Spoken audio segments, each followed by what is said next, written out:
बिस्मिल्लाहिर्रहमानिर्रहीम।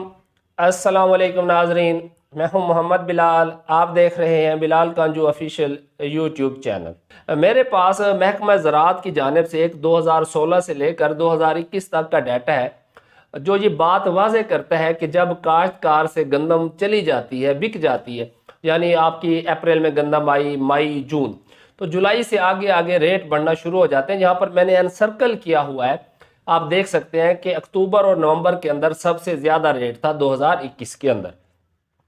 तो अब बहुत सारे काश्तकार ये कहते हैं कि जी हम 160 दिन की गंदम होती है, यूरिया नहीं मिला, लाइनों में लग के लिया, डीएपी महंगी डाली, 6 महीने हमने मेहनत की, वो हम उतना जो है मुनाफा वो नहीं कमा सकते जितना आड़ती हजरात या वो लोग जो जस्ट गंदम खरीद लेते हैं, उसे स्टोर करते हैं 2 महीने, तो वो हमसे डबल मुनाफा कमा लेते हैं। तो इसमें हमारा क्या कसूर है?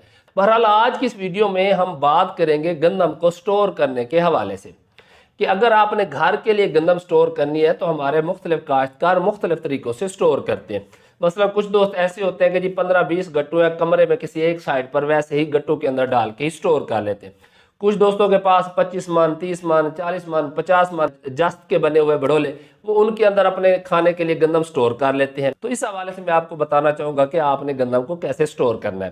पहली बात तो यह है कि जब आपने गंदम की कटाई कर लेनी है, आपने थ्रेशर अच्छी होनी चाहिए, दाने टूटे हुए नहीं होने चाहिए। जो टूटे हुए दाने होते हैं उनके ऊपर अमूमन जो सुसरी वगैरह है या जो गंदम के स्टोर्ड ग्रेन पेस्ट होते हैं उनका हमला ज़्यादा होता है। उसके बाद जब आपकी गंदम आपके घर आ जाती है तो आपका अगर पक्का फर्श है, नहीं तो नीचे कोई तरपाल वगैरह आप बिछा के उसे एक दफ़ा अच्छी तरह धूप लगवाएं। जब आप दाने को दांत के नीचे रख के प्रेस करेंगे और कड़क की आवाज़ है तो इसका मतलब है इसके अंदर मुनासिब नमी मौजूद है। और अगर आप प्रोग्रेसिव फार्मर है या आपके पास मॉइस्चर मीटर मौजूद है तो कोशिश करें गंदम की नमी 10% से कम हो, यानी 9% हो, 8% हो, 10 से कम हो। 10 से ज़्यादा नमी पर गंदम को स्टोर ना करें।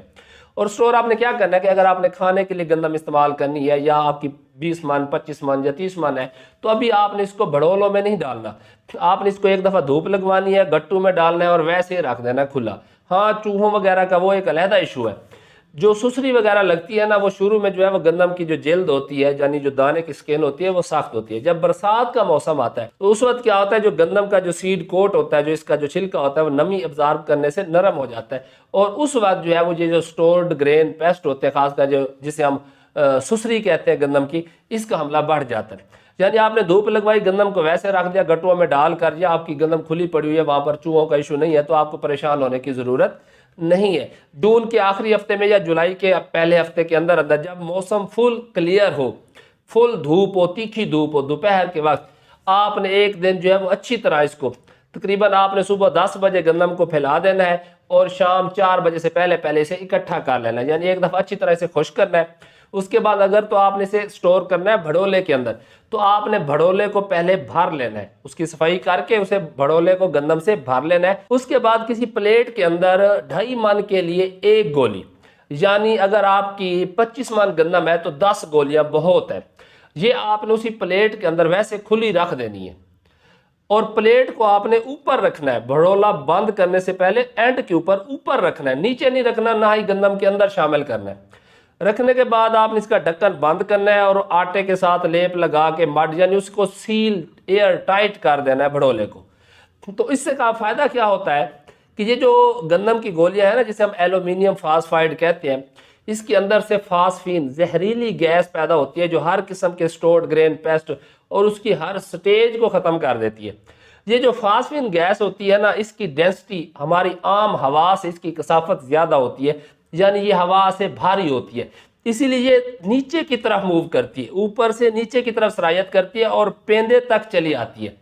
जो हम नीचे रखते हैं गोलियां, उससे उतने अच्छे रिजल्ट्स नहीं मिलते, बल्कि वो जो राख वगैरह होती है वो दानों में शामिल होने का भी डर रहता है। तो ये जो आप ऊपर प्लेट में रखेंगे, उसके बाद आपने ऊपर ढकना देना है, उसको बंद कर देना है, एयर टाइट करना है और तकरीबन आप 2 हफ्ते तक इसे बंद रहने दें। उसके बाद आप ढक्कन खोल लें, ये गोलियां बेशक आप बाहर निकाल लें। जो राख बची होती है उसके अंदर आपने सर्फ डालना है, पानी डालना है, मिक्स करना है और आबादी से दूर कहीं जाके मिट्टी के अंदर बहा देना है, यानी कि इसको वैसे नहीं फेंकना, आपने राख को नुकसानदेह साबित हो सकती है।